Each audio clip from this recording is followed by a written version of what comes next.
Welcome to another episode of Bucklesberry Lemonade. On this episode, we delve into three baffling disappearances, each cloaked in mystery and marked by unsettling twists. First, we journey to Benton, Arkansas, where 45-year-old Corey Schroeder seemingly vanished into thin air after cryptically hinting at a new adventure on his social media page. Then, we explore the haunting cases of Jennifer Hammond and Christina White, two young women whose tragic disappearances and murders unfolded eerily close to one another in upstate New York. Cases that may very well be linked to a recent high profile kidnapping. Finally, we revisit the unsolved case of Brooklyn Farthing in Berea, Kentucky, whose final desperate text messages still leave investigators and loved ones grappling with unanswered questions. These are not just stories of missing persons, they're tales of high strangeness that blur the line between the explainable and the inexplicable.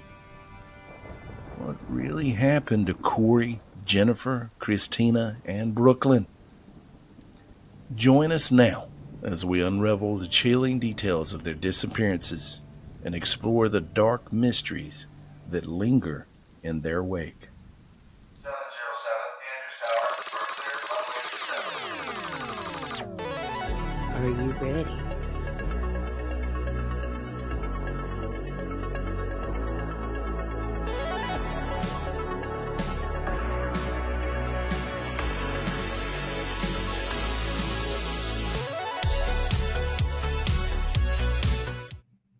Welcome to Bucklesberry Lemonade, the podcast. Now let's get right into it. First off, the mysterious disappearance of Corey Schroeder. Corey Schroeder vanished under puzzling circumstances in Benton, Arkansas on May 21st, 2019, just one day before his 45th birthday.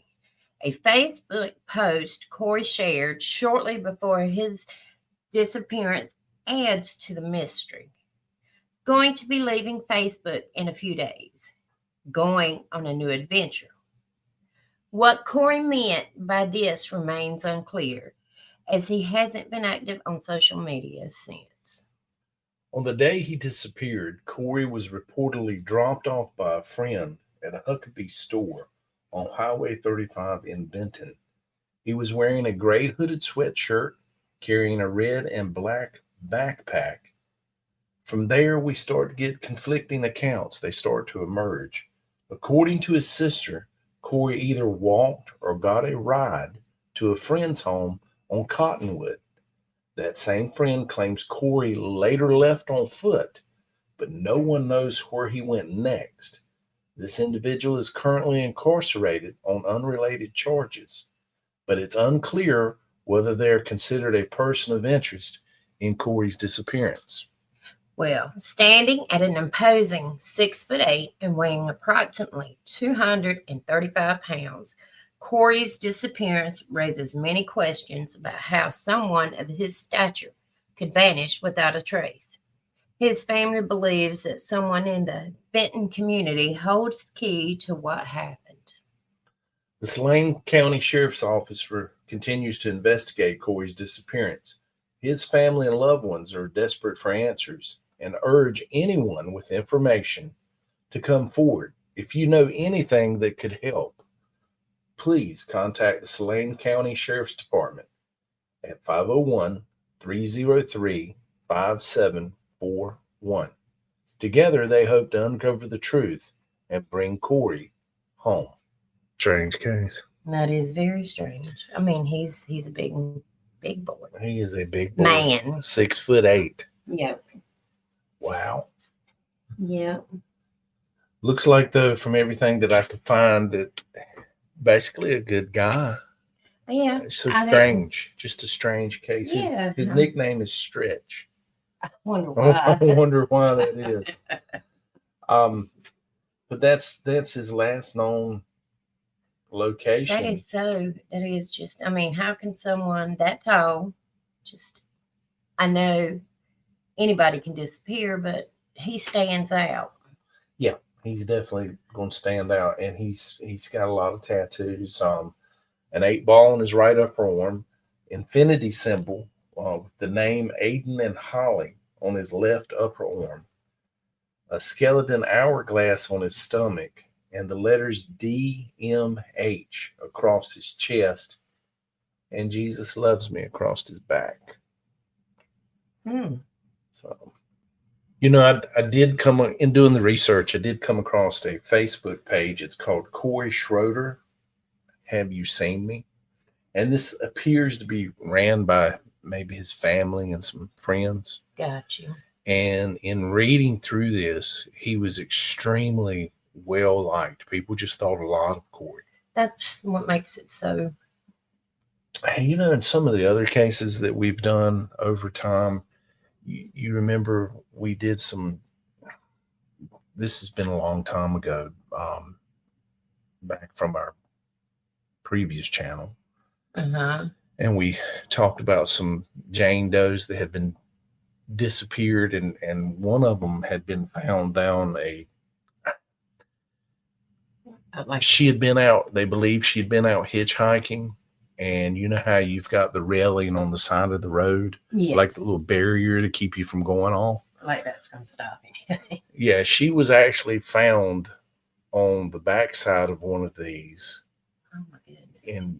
And she of course was deceased, but the thing of it is that you kind of stop and wonder, you know, how could you really vanish without a trace when there's so much that could go wrong when you're walking out on a highway? Yeah, I mean, it's. I mean, there's not. I mean, I wonder that, and I'm speculating, and you know, is it possible he could have been hit by a car and they didn't stop? He went over this embankment. Now that is possible, but did they have a search? Yeah, I mean they've done a lot trying to find him. I mean, a lot. It's just this is one of those strange cases that you read about, and then you factor in the fact that this man is 6'8". You have got to be really sure of yourself or really crazy to mess with somebody. Yeah. Yeah. And I know I mean, at 235 and 6'8", that's a big guy, but he's not yeah. Fat. Yeah, he's not real heavy set. But still, somebody 6'8" is an imposing figure. Yeah, I wouldn't readily jump on somebody that tall. I don't think anybody would. So that's where I come back to, did something else happen? Like maybe he was accidentally hit by a car and they didn't stop.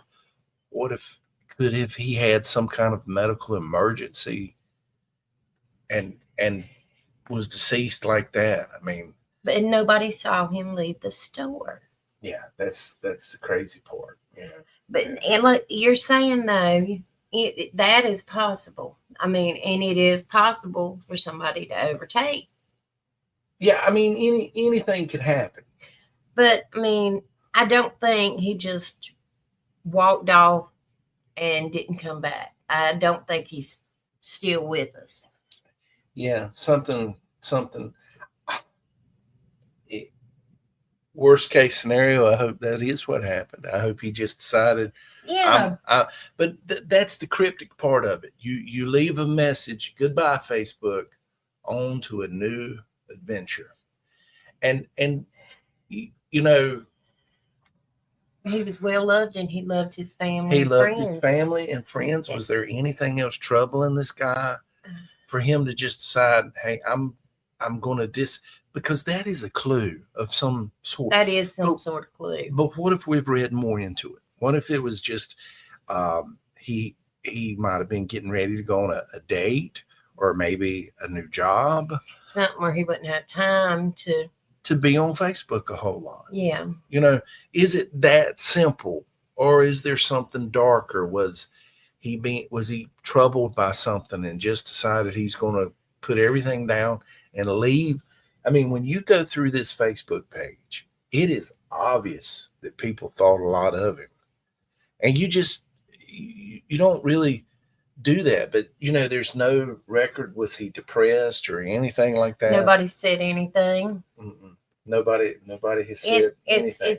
This one is, all of them are sad, but this is like he just disappeared off the face of the earth, and that is, it's very strange. that is not, yeah. Going to be leaving Facebook in a few days, going on a new adventure. I really hope for their sake he just walked off the face of the earth. He's somewhere healthy and happy. But then his family would be hurt, crushed, and upset. Yeah, I would like for them to have some kind of closure. I want them to have something. I would love for it to be where he would be like something happened. He got in a coma. Maybe. And he just woke up and didn't know who he was. Again, folks, if you have any information about this, please contact the proper authorities. In this point, in Benton, Arkansas, that would be 501-303-5741. This is in regards to Corey Schroeder. If you have any information regarding this case, please contact the proper authorities. Linked by tragedy, the murders of Jennifer Hammond and Christina White. Jennifer Hammond, an 18-year-old known affectionately as Moonbeam, disappeared on August the 1st, 2003. She had been working as a magazine salesperson and living in Albany, New York, with co-workers. On the day she vanished, Jennifer was dropped off at the Creek and Pines Mobile Home Park in Milton to sell subscriptions door to door. When her co-workers returned to pick her up, she was nowhere to be found. She never returned to the hotel, and her family's worst fears soon became reality. Wow. We could do a whole podcast just on the dangers of selling subscription magazines. Door to door. Yeah. Any selling door to door. Any selling. 2 years later, another young woman, 19-year-old Christina White, went missing under very similar circumstances.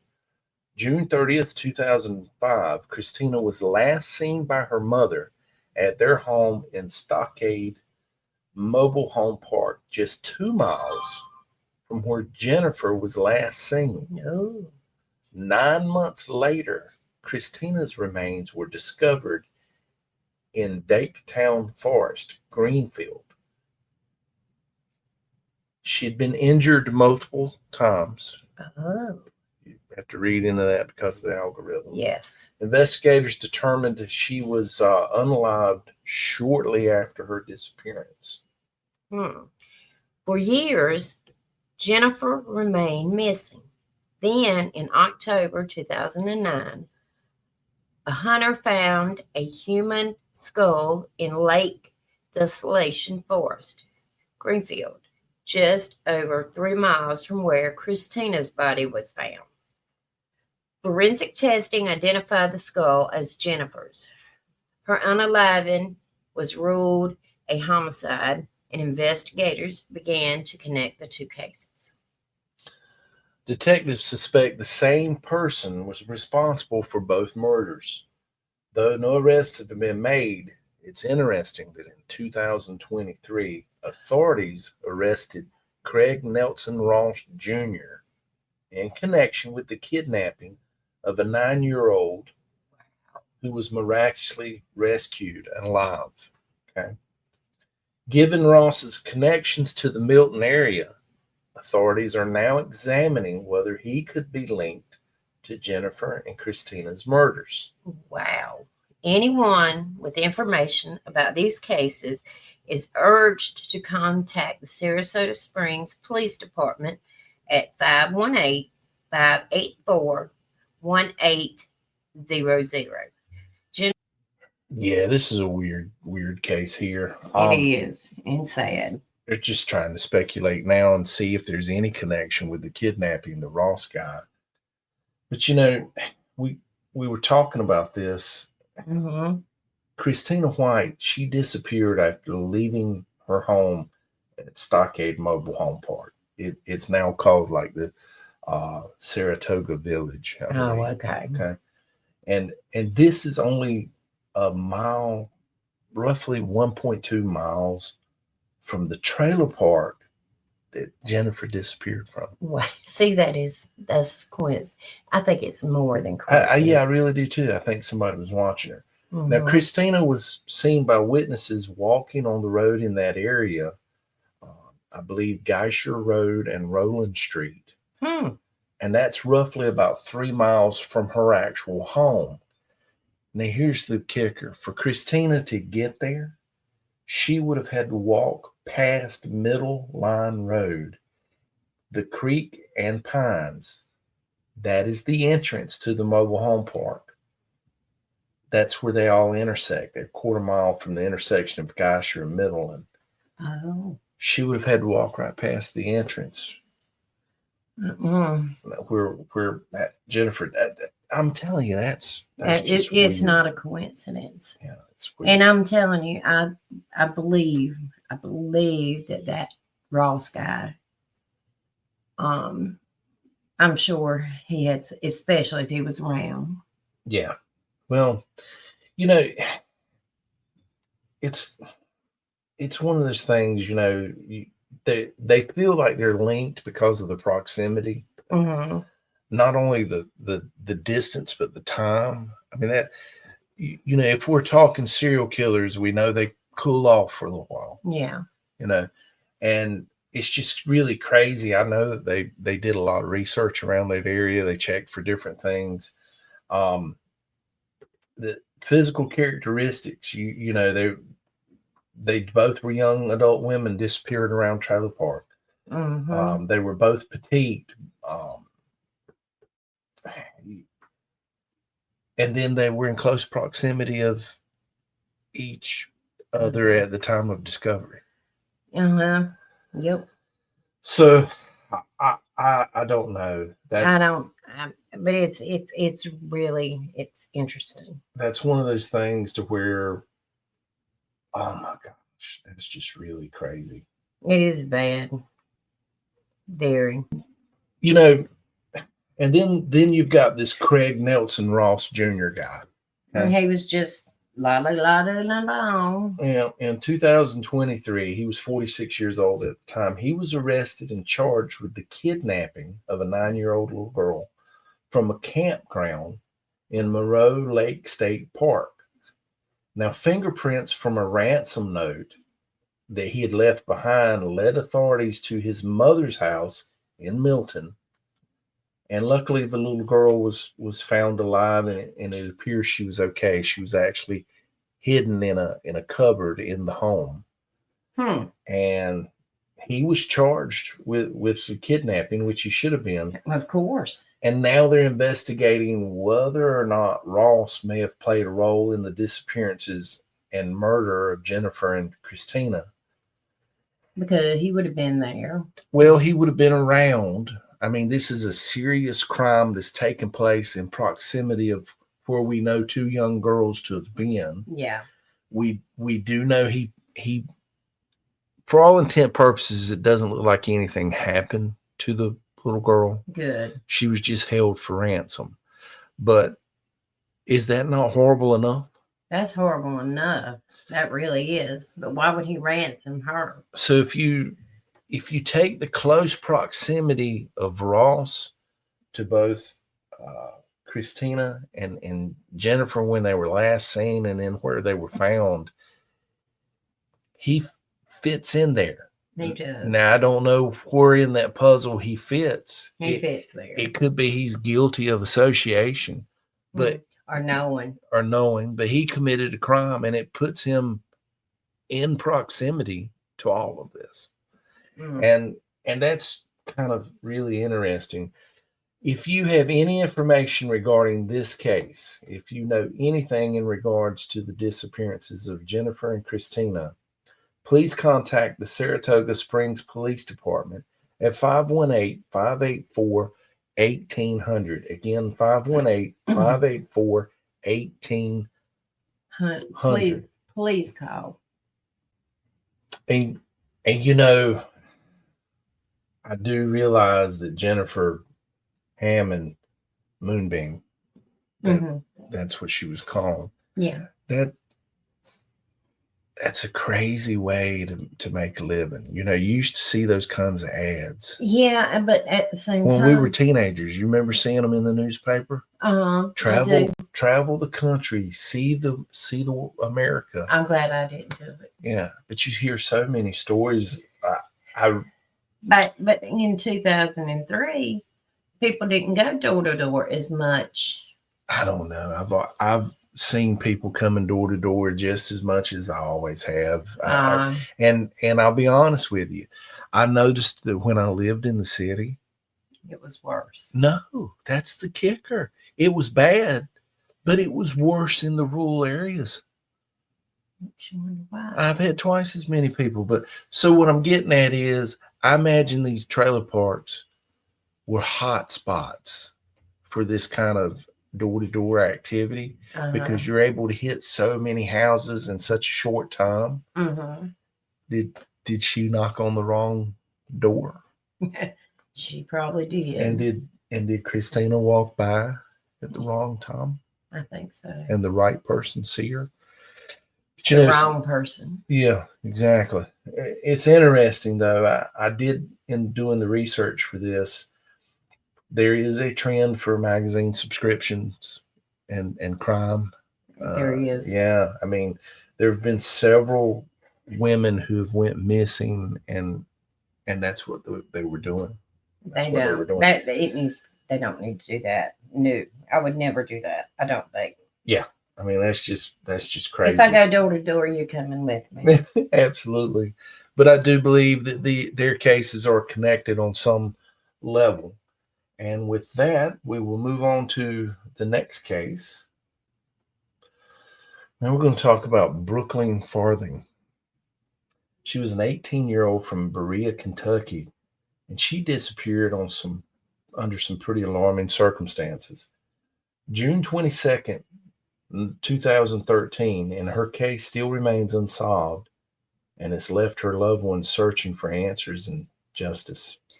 And the evening began with Brooklyn attending a party with her sister and cousin. While they left early, Brooklyn stayed behind, planning to get a ride home later. Unfortunately, an argument with her intended ride left her stranded. A male acquaintance, Joshua Hensley, offered to take her to his home, and she accepted. Throughout the night, Brooklyn sent several texts asking friends to come get her. Okay. So around 5:30 a.m., her ex-fiance received a very strange and cryptic message. Please hurry. I'm scared. Not long after, another message follows stating, Never mind. I'm okay. I'm going to a party in Rockcastle County. Investigators believe this second text was not sent by Brooklyn. That morning, Hensley reportedly left to tend to horses in a nearby field. When he returned around 7 a.m., he claimed the couch where Brooklyn had been sitting was engulfed in flames. The fire had consumed the couch and burned a hole in the floor, but it was extinguished before spreading further. Strangely, the house had no electricity as the homeowner was in the process of moving out and the power had been off for weeks. The fire was deemed suspicious by investigators. Brooklyn was nowhere to be found, and her cell phone was missing. Her cowboy boots, purse, and overnight bag remained in the house. Authorities believe Brooklyn was taken against her will, and despite extensive searches, no trace has ever been found.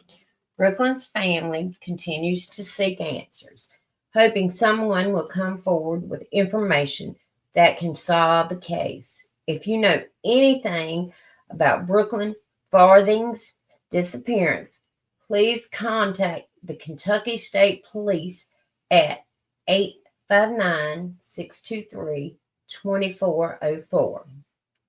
This haunting case is a grim reminder of how quickly the unthinkable can happen.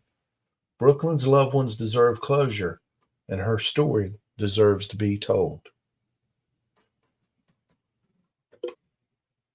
This is a strange case. Mm-hmm. I mean, I think it's cut and dried who's responsible. I do too. How does your couch just one spot? The spot she said, how? It's crazy. So what we know is that on June 21st, 2013, 18-year-old Brooklyn Farthing dropped by a house party with her sister, Paige, and her cousin. Now, somewhere around in there, Paige and the cousin told Brooklyn they were leaving.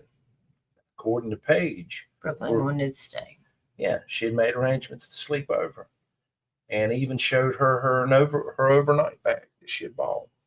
Gotcha. But I guess plans for that fell through. But she's 18, so you really don't know. Later that evening, witnesses claim they saw her catch a ride with two young men. Mm-hmm. The driver allegedly knew her ex-boyfriend. Police told the trio to drive out to the spot. Let's see. Police said the trio drove out to a spot on Floyd Branch Road to visit horses that the driver took care of. So now we're out by where he's living. Yes. Okay. After that, he took and this would be Hensley. Okay, Josh Hensley. He would have took the male passenger home and drove Brooklyn back to his place. Now, here's something interesting. Okay, Brooke at her very best is 5'1". Mm-hmm. She is petite. She's small. Okay. Now, as we go on, and I'll just go ahead and say it now, Mr. Hensley is currently incarcerated for crimes involving things. Okay. Crimes against nature. I feel so. But anyway, he's currently incarcerated for crimes committed against a minor. I got you. At least 3 counts. Oh my goodness. Now he is 6'3", and at the time of his incarceration, weighed 291 pounds. Oh my goodness! And she's a little bitty itty thing. Barely 5'1". Okay. So there's all kinds of speculation that can go on there. But didn't the police clear it? They cleared him, but that doesn't make sense to me. In doing the research, I found some things that feel like that some of the statements made and some of the forms were maybe he was being protected. Protected from what? Because obviously he wasn't protected enough. He's in prison. Yeah. And he should be in prison. Most definitely. I mean, because what he's done is horrendous. Very bad. But I guess when it walks like a duck, quacks like a duck, it's usually a duck. Okay. Why was the couch on fire? Why'd you set that couch on fire? And she's not a stupid thing. And she kept texting saying she felt afraid. Her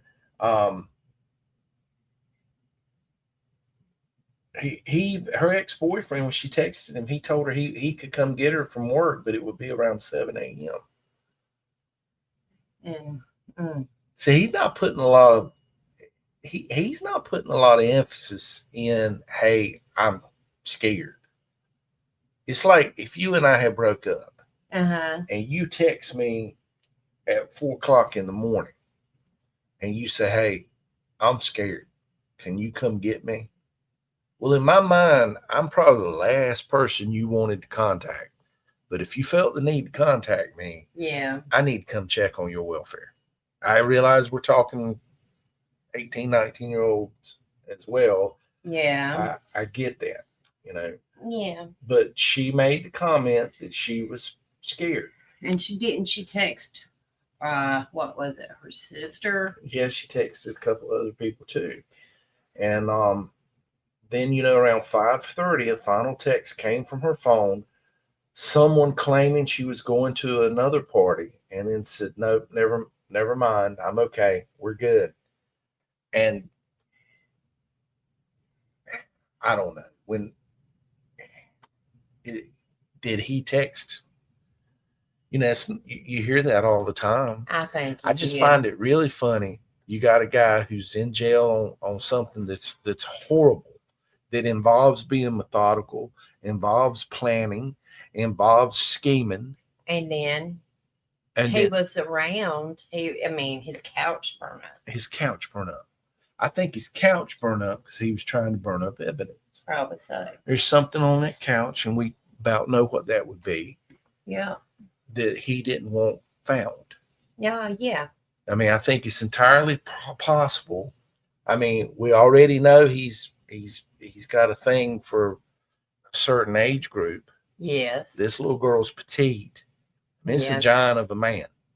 6'3", 291. But didn't okay. But yeah, I just and I think I don't see how the police cleared him.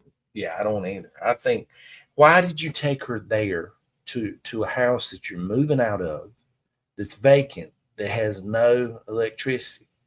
I know why you took her there. Exactly. I know why you took her there. You took her there because you thought you had the potential for a little action. Mm-hmm. And it backfired on you. You got angry. And you got angry. And what'd you do? Mm-hmm. That's what I think happened. I mean, I really do. I think. But where is she at? She needs to be found. She has not been found. The couch is burnt. Did they go look? I mean, why didn't they look? Oh, dig up this place. I mean, well, that's the weird thing too. You figure he went out to feed the horses. That implies a very large area. Mm-hmm. Yeah. So, is it big enough that you could have disposed of her? Mm-hmm. Are there hogs on that farm? Yeah, that's something to think about. So, now I have heard that she really didn't know the guy very well. He was just somebody she knew was friends with her ex. But I find that so weird. Would your flag not go off and say, hey, look, I don't think I'm going to go with you, and why, and this is how human nature factors into things. You've got a set of young people, a sister and a cousin, who, okay, you're going to go spend the night at a sleepover. No problem. No check-ins, no nothing. And then that didn't happen. And why didn't it happen? Who's the person she was supposed to sleep over with? Have they come forward and confirmed that part of the story? Or was she planning on seeing somebody else? I mean, we got any jealousy going on here? Have we got any other issues that we don't know about? And I think we do. Yeah. But my sack of shit award goes to Josh Hensley. Yeah. I do believe that he knows more than what he knows a lot more. I think he does. Lisa, what's that number? The number is 859-623-2404. The Kentucky State Police. Please, if you know something. In regards to Brooklyn Farthing, if you have any information, there is also a $14,000 reward offered. Mm-hmm. There are a couple of websites. There's findbrookfarthing.com. She also has a Facebook page that is ran by her. It looks like her family. Mm-hmm. And that can be checked into as well. Yes. Some strange cases. Each just as sad as the next. They really are. They really are. Well, guys, with that, this was a brief podcast. We appreciate all the emails, text messages, and checking up on us. We hope this podcast is a little more to your liking. And I'll edit that out. So.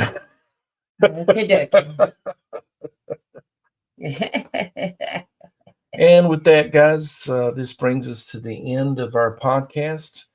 Again, if you have any information regarding any of these cases, please do the right thing. Contact the authorities. There are plenty of family that would like a little bit of closure. Yes, they are. So, until next time. Have a Bucklesberry lemonade kind of day.